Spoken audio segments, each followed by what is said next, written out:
It's Kevin Durant after last night's loss. Asked about motivation after being swept.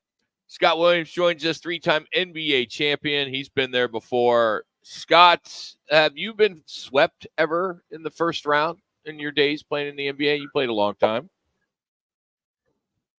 I'll tell you what, guys.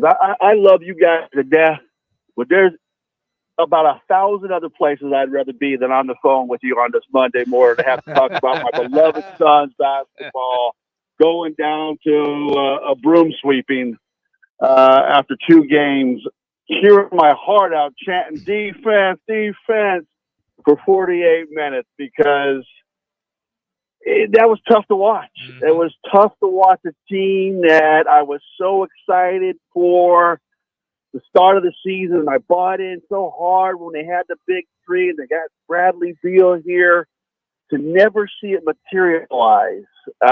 This is a tough one. It's a real tough one for me last night. And I bumped into James Jones kind of during the first quarter. And, you know, both of us kind of had that look of nervousness on our face, like it can't happen. It surely can't happen, and yet it did. And yes, I have been swept in the first round with the Milwaukee Bucks, and that was back when it was best 3 out of 5, and we played the first 2 games at Indiana, and Reggie Miller just absolutely torched a youngish Ray Allen, and they swept our butts right on out the playoffs. Scott, what is it in particular you saw during the season that was not corrected in the playoffs? And the one thing I noted, we talked about many, many times, was this team would give up over 60 points plus many, many times in a half, 2 quarters combined. And then again last night in a must-win scenario,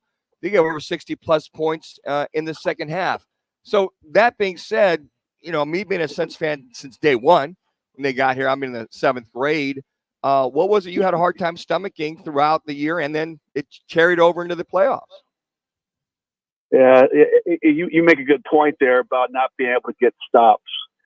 That was the hardest thing for me, I guess, watching the team, not so much this year, but a year ago, especially in that finals in the playoffs against Denver, the inability to be able to get stops. So I was most excited, in addition to the Bradley Beal, second most excited about the fact that they brought Frank Vogel in here, and he came in and talking about getting stops on the defensive side of the ball, because I couldn't score an empty gym. I was a defensive-minded player. I provided assistance on a help side defense. I thought I was pretty good on-ball defense. I was blocking shots, taking charges, all of those things that I guess help a team win that don't necessarily always show up on the stat sheet outside of rebounding. And we never got a rhythm defensively where I thought this team was a solid defensive team.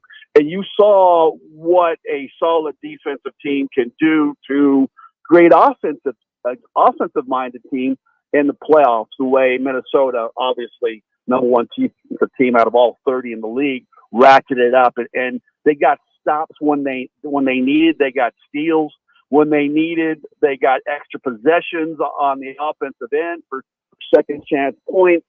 The steals led to a lot of runaway opportunities for them. I mean, points in the paint on game 3 was a lopsided 56-26. So those types of things are just hard to overcome when you're in a situation like the playoffs where every possession matters. Scott Williams is our guest on the Right Toyota guest line. All right, so with what you just talked about and how good the T-Wolves are, and they are a very talented team, and you talked about their defensive prowess and also what they did offensively, the common denominator there for the T-Wolves is Mike Conley. And the veteran guy is the leader offensively and defensively on the court. Is it fair to say, Scott, that the Suns did not have that guy on the court? Yeah, I think that's a fair assessment. I hate to say that because Kevin Durant's my favorite player, and I think he tries to lead by example. I think Devin Booker tries to lead by example, but one knock, I guess, when a team is struggling is you need a vocal leader. You need a no-nonsense leader. You need a kind of a sandpaper type attitude out of a guy that's going to, I don't want to say get in somebody's face, but hold somebody accountable in a way that's not always so pleasant for them. Not to say it has to be an embarrassing situation on the floor in a game in front of 17,000 fans, but it certainly needs to be done in a locker room, on a team plane, on a bus, in a film session, somewhere where you can get a player's attention or our group of players' attention to let them know that this is no longer acceptable and how we're going to advance in the season. And unfortunately, I guess back in December and January and February, those types of things weren't done. And then come March and April, it was almost too late. So the Suns find themselves in a situation like they are. And I don't know where they go from here, but I know that there's got to be that situation addressed in the off season. You hear it, you talk, we go through the whole 9 yards, and the one stat I thought struck out big time was that this big three were minus 51 during this playoff series. They said that is the lowest for big three, top three players on any team in NBA history during playoffs. And so, Scott, when I throw that number at you, what does that mean when you see them get swept? Are they not on the same page? Too many cooks in the kitchen? Guys are doing their own thing? Too many one-on-ones? I mean, when you see that number, you go, that's historic when you see that number. Okay. When you see a number like that, and I did not know that number till you just told me right now, is there like a D, all of the above? Because I think to get to such a negative plus minus, there's got to be more than one problem, right? So yeah, all of the above. And I know from my last few years in the NBA, Milwaukee, especially in Phoenix, there's no help in Denver. We had knuckleheads on that squad, so I'm not going to point to that example. But I was kind of a glue guy. I had gotten a reputation in the NBA of making guys that don't always necessarily, they're talented, but don't necessarily like one another, or they were vying for, that was kind of during that area of like, whose team is it?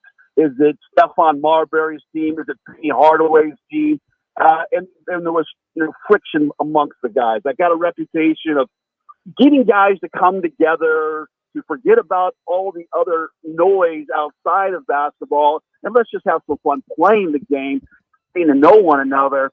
And I don't know if it's possible for good teams to not have that guy, but I know it's certainly easier when a good team does have that guy. And I hope that they can find somebody that wants to take on that role. Whether it doesn't necessarily have to be the best player, because I certainly wasn't the best player in any of the teams that I played for, but it's got to be somebody that's willing to go out and break some bread with one dude and then another guy, and then get those two guys together. And next thing you know, you're starting to build a team of chemistry. And that's huge, too, when it comes down to the success of a ball club. Scott, Michael Jordan got swept. Magic Johnson got swept. It's happened to the greatest players on the planet. LeBron was on the verge of getting swept. He's got another chance tonight. However, is it just okay to say that the Minnesota Timberwolves were the much better overall team than the Suns? No, it's not okay to just say that and accept the fact that they're going to beat you 4 straight games. And let's talk about that example with the Lakers, because the Lakers were, they were winning in the 3 previous basketball games that they had, and they made some fatal errors, and the Nuggets are pretty damn good, and they came back and won those first 3 games.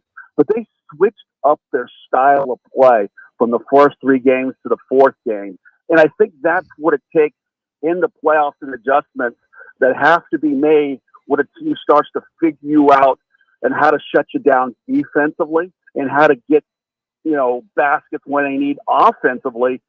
There's got to be adjustment from game to game, or, sometimes even half to half. And I don't know if the Suns were a little too one-dimensional when it came to that aspect, thinking we'll just keep doing what we're doing, and hopefully it'll click for us. And they played a little better last night. And they competed last night, but the first couple ball games, that they really didn't. And I don't know if the Grayson Allen injury didn't allow them the flexibility to be able to make the changes necessary, but certainly there were some style adjustments that needed to be done that I didn't see drastically done enough to alter what Minnesota had to do then to try to counter those moves. And I'm not one of these guys that bashes coaching, because I was a horrible assistant coach when I was in the league and got fired after 1 year. So I don't want to put it on Coach Vogel, but I know those types of things have to be done to have great success in the playoffs. And I just think that they were too one-dimensional to, I guess, get the victory that they needed to avoid the sweep. Scott, thanks, man. Have a good week. We'll hopefully catch up with you, talk some NBA playoffs as it gets down the road. I'll tell you what, guys. I'm over here. I pulled over here at Signature Aviation at Scottsdale Airport. I'm trying to jump on one of these jets going down to Cabo. I don't know if I'm coming back till after the playoffs are over. So you may have to call somebody else, because you might get a do not disturb if you dial me.